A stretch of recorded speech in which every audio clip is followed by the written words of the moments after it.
idea, I would say number one, it reduces traffic.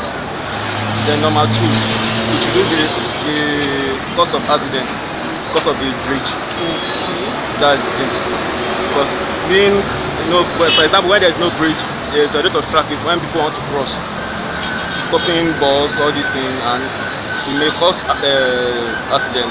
But now there is bridge, people can use the pedestrian bridge to go to their various destination.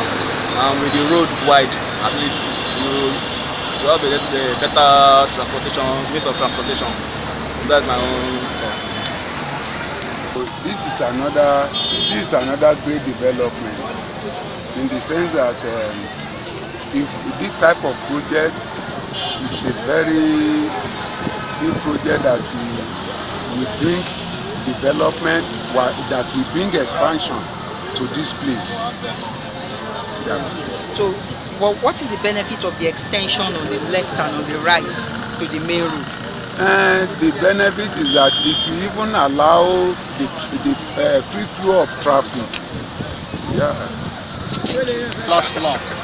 But the government should take into consideration the situation of the economy, the traders flooding and disrupting the system. Number one. Number two, they should put into consideration the waste disposal system.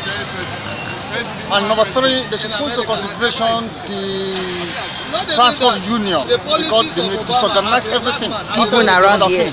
Yes, even around here.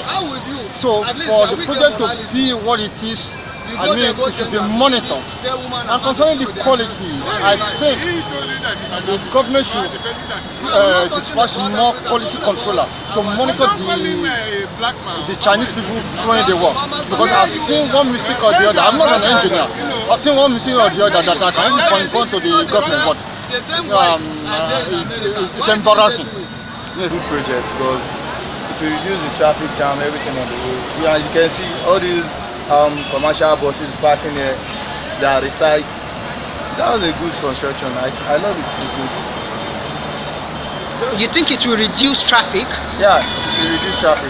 As you can see, because Victoria going and coming back is very free here now, so it will reduce traffic in the long run. Anyway, it's a nice project because we Nigerians, we all need a development country. We need to compare to other countries. We normally watch in the television, or we normally see in the newspaper or in a magazine. So as it is now, it's did development. It reduce traffic on the road, or is it reducing traffic, or what? Actually, the way I'm looking at the project, maybe after they finish it will reduce traffic here, more especially in this particular roundabout.